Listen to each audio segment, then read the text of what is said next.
तो मेरी और आपकी जिम्मेदारी है कि पाकिस्तान के हवाले से अपना किरदार अदा करें। अब किरदार अदा करने का मतलब क्या है? मेरे और आपके पास एक ऐसी ताकत है, 2 से 3 मिनट में लूँगा इस बात को समझाने के लिए। मेरे और आपके पास ऐसी ताकत है जिसका एहसास हमें नहीं है, जिसका एहसास तमाम सियासी लीडरान रखते हैं, और वो ताकत है वोट की ताकत। मैं और आप वोट की ताकत इस्तेमाल कर सकते हैं। अब मसला यह है कि एक हमारी मेजॉरिटी है जो वोट डालने नहीं जाती।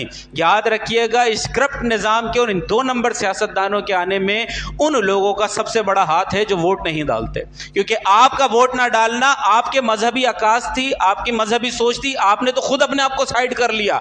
रह कौन गए वोट डालने वाले? उन सियासतदानों के चाहने वाले।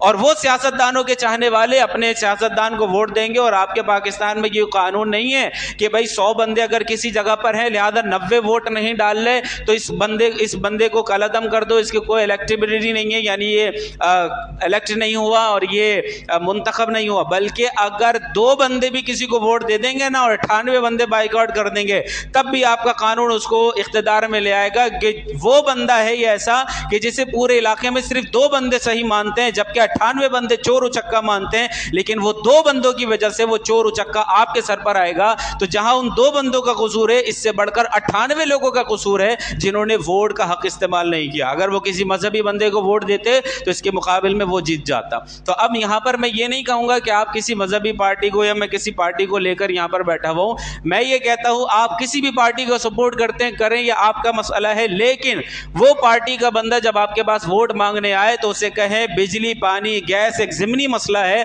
असल मसले पर आओ। और वो मसला यह है कि पाकिस्तान के अंदर इस्लामी कवानीन को बनवाने और गैर इस्लामी कवानीन को निकालने में तुम कितना किरदार अदा करोगे।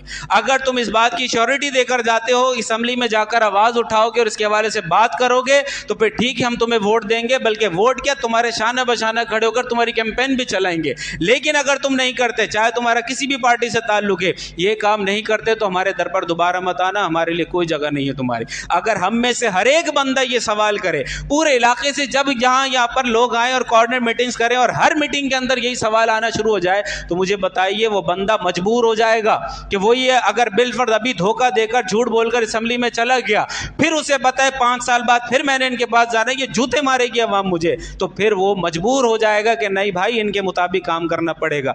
मैं कहता हूं वो 100 बातें नहीं करेगा, लेकिन आपके और मेरे दबाव में आकर 10 बातें तो करेगा। वो असेंबली जहां एक भी नहीं पहुंचती थी, मेरे और आपके दबाव की वजह से 10 तो पहुंच गए, कल को 20 पहुंचेंगे। और ये बात याद रखिएगा, हर वो बंदा जो असेंबली के अंदर जा रहा है वो इस्लाम दुश्मन नहीं है। इस्लाम दुश्मन चंद एक हैं। जैसे मैंने इब्तिदा में तमहीद में कहा ना कि हमारे अंदर कुछ लोग ऐसे हैं जो बेचारे एजुकेटेड नहीं है, उन्हें पता नहीं है कि वो काम कर जाते हैं जो इस्लाम मुखालिफ होता है, और उन्हें अंदाज़ा नहीं होता, फिर उन्हें एहसास होता है कि यार ये क्या कर डाला। तो ऐसे बंदों को इस्लाम का पैगाम पहुँचाएं, ऐसे बंदों को इस्लाम की अहमियत उजागर करें, ऐसे बंदों को उनकी जिम्मेदारी का एहसास दिलाएं और उन्हें बताएं कि तुम्हारे पास जो इख्तिदार में आकर कुर्सी आएगी, तुम इस्लाम का बड़ा काम कर सकते हो, वो काम कर सकते हो जो मिंबर पर बैठने वाला मौलवी भी नहीं कर सकता। तुम इस्लाम के नाम पर तुम अपने दीन के लिए पाकिस्तान के अंदर इस्लामी इनकलाब ला सकते हो। अगर तुम उठोगे तो ये 97% जो हमारी आवाम है पाकिस्तान की, वो इस्लामी निज़ाम जाती है।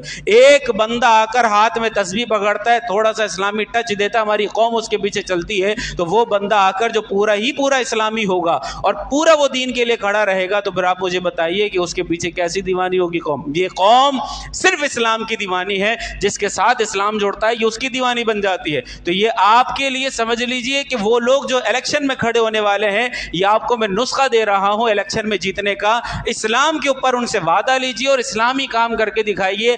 आपकी पूरी नस्ल इख्तिदार में हमेशा रहेंगी अगर पाकिस्तान जब तक कायम रहा, क्योंकि पाकिस्तान में इस्लाम के नाम पर यह बना है और इस्लाम से चाहने वाले हमेशा रहे हैं और रहेंगे। और ये इस्लाम के नाम पर चूंकि बना है, तो जिस तरह अल इस्लाम यालू फला युला ले, इस्लाम हमेशा गालिब रहता है, कभी मगलूब नहीं होता, तो पाकिस्तान भी अल्लाह ने चाहा क़यामत तक गालिब रहेगा, कभी मगलूब नहीं होगा। तो लिहाजा मेरी और आपकी जिम्मेदारी, अब इलेक्शन आने वाले हैं, वोट का हक इस्तेमाल करें, अपने इलाके में आने वाले नुमाइंदों से बात करें कि इस्लाम के लिए तुम क्या करोगे, इस्लामी हुकूमत के लिए तुम क्या करोगे, वो तमाम बिल जो गैर इस्लामी है उनको कलअदम करवाने के लिए तुम क्या किरदार अदा करोगे। अगर इस बात की श्योरिटी देते हो कि तुम इस हवाले से काम करोगे, तो फिर हम तुम्हारे साथ हैं। अब आप मुझे बताइए, हर इलाके से हर बंदा इसी दबाव के साथ आएगा तो पूरे मुल्क का निज़ाम तब्दील नहीं हो जाएगा। पूरे असम्बली के अंदर बैठे हुए तकरीबन 200-250 अफराद, हर एक बंदा इस्लाम की कोई नई बात लेकर आएगा और इस्लामी कानून के हवाले से बात करेगा, गैर इस्लामी कानून को हटाने की बात करेगा, तो वो जो मुट्ठी भर चंद अफराद है ना इस्लाम दुश्मन, वो अपनी मौत मर जाएंगे। वो समझेंगे यार ये कहाँ तूफ़ान खड़ा हो गया। और फिर ये बात याद रखिएगा, आवाम की ताकत आवाम की होती है, वोट की ताकत वोट की होती है। आज लोग कहते हैं कि भाई हमारा लीडर खंबा खड़ा कर देना तो वो भी जीत जाए। अगर लीडर खंबा खड़ा कर दे और आवाम एक भी वोट देने ना जाए, जीतेगा? असल आवाम जितवाती है। मैं और आप मिलके बगैर किसी लीडर के खंबे को भी आजाद उम्मीदवार के तौर पर वोट डालना शुरू कर देना तो मैं और आप अपने वोट से खंबे को जितवा देंगे। तो असल ताकत आवाम के पास होती है, असल ताकत वोट की ताकत होती है। तो मैं और आप अपनी ताकत इस्तेमाल करें और इस्लाम के नाम पर जो लोग काम कर रहे हैं या इस्लामी जज्बात रखते हैं, अगरचे किसी भी पार्टी से ताल्लुक रखते हो, उन लोगों को सपोर्ट कर असम्बलियों तक पहुंचाए। तो फिर वहां से जब निज़ाम तब्दील होगा तो नीचे तक आएगा। मैं और आप यहाँ बैठकर चीखते रहें, धाड़ते रहें, कुछ भी नहीं होगा, उनके कानों पर जो भी नहीं रहेंगी। तो लिहाजा असल ये है कि मैं और आप अपनी जिम्मेदारी को समझें। अल्लाह ताला हमारे मुल्क पाकिस्तान को कायम व दायम फरमाए और हमें अपनी जिम्मेदारियों का एहसास करने की तौफीक अता फरमाए। आमीन व मा अलैना इल्लल बलाग।